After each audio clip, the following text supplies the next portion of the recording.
ಯಾವಾಗಲೂ ಖಾರ ಪೊಂಗಲ್ ಅಂದರೆ ರೈಸು ಅಥವಾ ಬ್ರೋಕನ್ ವೀಟಲ್ಲಿ ನಾವು ಮಾಡಿರ್ತೀವಿ. ಇವತ್ತು ರವೆಯಿಂದ ಒಂದು ಖಾರ ಪೊಂಗಲ್ ಮಾಡ್ತಾಯಿದ್ದೀನಿ. ತುಂಬ ರುಚಿಕರವಾಗಿರುತ್ತೆ, ಆರೋಗ್ಯಕ್ಕೂ ಒಳ್ಳೆಯದು. ಇಲ್ಲಿ ಒಂದು ಅರ್ಧ ಕಪ್ನಷ್ಟು ಹೆಸರುಬೇಳೆನ ತುಪ್ಪ ಅಥವಾ ಎಣ್ಣೆ ಏನೂ ಹಾಕಬಾರ್ದು, ಈ ರೀತಿ ಡ್ರೈ ಆಗಿ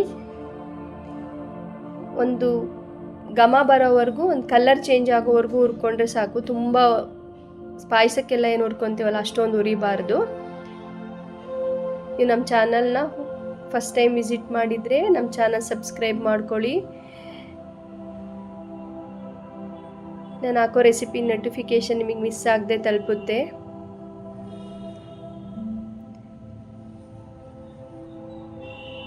ನೋಡಿ, ಈಗ ಒಂದು ಒಳ್ಳೆ ಅದಕ್ಕೆ ಒಂದು ಲೈಟಾಗಿ ಕಲರ್ ಚೇಂಜ್ ಆಗಿದೆ. ಇದನ್ನೊಂದು ಪಾತ್ರೆಗೆ ತೆಗೆದು ತಣ್ಣಗಾದ್ಮೇಲೆ ಚೆನ್ನಾಗಿ ವಾಶ್ ಮಾಡಿ, ನಂತರ ಈಗ ಅರ್ಧ ಕಪ್ ಹೆಸರುಬೇಳೆಗೆ 1 ಕಪ್ ನೀರು ಸೇರಿಸಿ, ಉಪ್ಪು ಮತ್ತು ಅರಿಶಿನ ಸೇರಿಸಿ 1-2 ಪ್ರೆಷರ್ ಕೂಗಿಸ್ಕೊಂಡ್ರೆ ಸಾಕು. ಹೆಸರುಬೇಳೆ ಬೆಂದ್ಬಿಡುತ್ತೆ.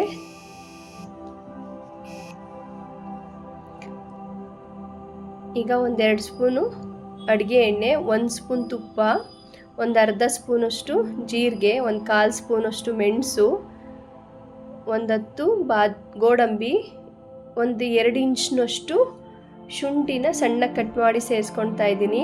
5-6 ಹಸಿರು ಮೆಣಸಿನ್ಕಾಯಿ, ಸ್ವಲ್ಪ ಕರಿಬೇವು, ಎಲ್ಲವನ್ನು ಚೆನ್ನಾಗಿ ಹುರ್ಕೊಂಡ್ಮೇಲೆ ಈಗ ಇಲ್ಲಿ 1/4 ಕಪ್ನಷ್ಟು ರವೆನ ಹಾಕ್ಕೊಳ್ತಾ ಇದ್ದೀನಿ. ಅರ್ಧ ಕಪ್ಪು ಹೆಸರು ಬೇಳೆಗೆ 1/4 ಕಪ್ನಷ್ಟು ರವೆ, ಈ ಅಳತೆನಲ್ಲಿ ಮಾಡ್ಕೊಳ್ಳಿ, ತುಂಬ ಚೆನ್ನಾಗಿರುತ್ತೆ. ಈಗ ರವೆನ ನಾವು ಉಪ್ಪಿಟ್ಟಿಗೆಲ್ಲ ಏನು ಒಂದು ಒಳ್ಳೆ ಘಮ ಬಂದು ಒಂದು ಒಳ್ಳೆ ಕಲರ್ ಚೇಂಜ್ ಆಗೋವರೆಗೂ ಹುರ್ಕೊತೀವಲ್ಲ, ಒಂದು ಬಿಸ್ಕೆಟ್ ಕಲರ್ ಬರೋವರೆಗೂ, ಆ ರೀತಿ ಹುರ್ಕೋಬೇಕು. ನಾವು ರವೆನ ಎಷ್ಟು ಚೆನ್ನಾಗಿ ಹುರ್ಕೊತೀವೋ ಅಷ್ಟು ರುಚಿಕರವಾಗಿರುತ್ತೆ. ನೋಡಿ, ಬೇಳೆ ಚೆನ್ನಾಗಿ ಬೆಂದಿದೆ, ಅದು ಸ್ಮ್ಯಾಶ್ ಮಾಡಿ ಎತ್ತಿಟ್ಕೊಳ್ತಾ ಇದ್ದೀನಿ.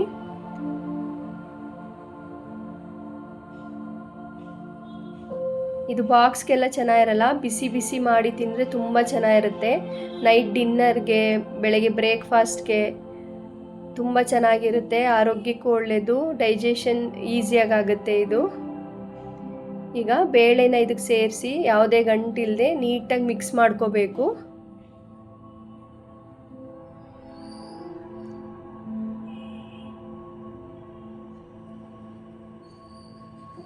ಈಗ 2 ಕಪ್ನಷ್ಟು ಬಿಸಿ ನೀರನ್ನ ಸೇರಿಸ್ಕೋಬೇಕು, ತಣ್ಣೀರು ಹಾಕ್ಕೋಬೇಡಿ.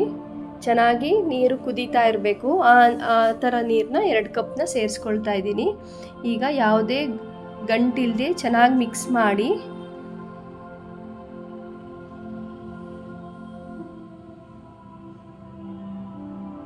ಮೇಲೆ 1-2 ಸ್ಪೂನು ತುಪ್ಪನ ಸೇರಿಸಿ ಒಂದು ಲಿಡ್ ಕ್ಲೋಸ್ ಮಾಡಿ ಸಣ್ಣ ಉರಿನಲ್ಲಿ ಒಂದು 5 ನಿಮಿಷ ಚೆನ್ನಾಗಿ ಬೇಯಿಸ್ಕೋಬೇಕು. ರವೆ ಆ ಬೇಳೆ ನೀರಿನೊಂದಿಗೆ ಚೆನ್ನಾಗಿ ಬೆಂದರೆ